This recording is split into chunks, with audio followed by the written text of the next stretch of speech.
president, Zimbabwean resident. My lyrics akawanda simapati ku 0%. Stara racho riri permanent. Ngoma yetatonde DJ Taxi warimekoma kimweletsa King Tom Mr. President level 1 ya ndikati zuva parobuda kusvika paya parinonyura Mwari ndokutenda ndararama mumwe aitoda upenyu hukaguma ndikati zuva parobuda kusvika parinonyura Mwari ndokutenda ndararama mumwe aitoda upenyu hwakaguma zvepanyika zvakauma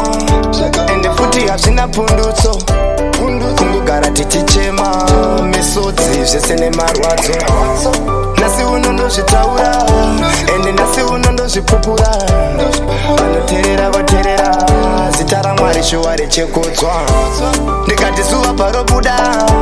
kusvika paya parinonyura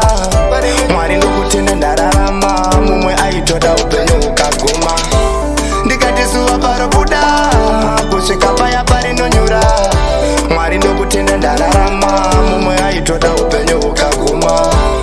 nhasi uno twiri tese mukoma chikeni kuti kufamba tese vavenga vativise saka ndati pachena ndivaonese ringori gemu remamonya patinoimba mafanzoti takanyanya satani achimbofa atikanya nekuti Mwari baba mati gemu remaswinya King Tom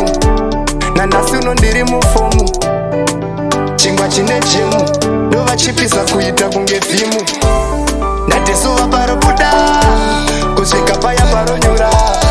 Mwari ndokutenda ndararama mumwe aitoda upenyu hukaguma Mwari she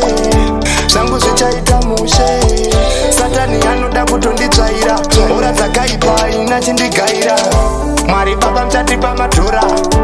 hatichade kutodya mvura kuswerera kutongodya madora ndinoziva Mwari baba munongotikomborera mukoma yetatonde zuva parobuda kusvika paya parinonyura Mwari ndokutenda ndararama mumwe aitoda upenyu hukaguma ndikati zuva parobuda kusvika paya parinonyura Mwari ndokutenda ndararama mumwe aitoda upenyu hukaguma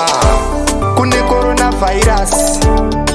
itori serious iri kutsenga munhu kunge majigisi asi Mwari muri piwa kunge piwa niceness Mwari baba munokwana pese munosvika kwese kana nguva dzese Mwari baba ndati motigonera zvigamba zvedu pachokwadi ndimi motisonera asi zuva parobuda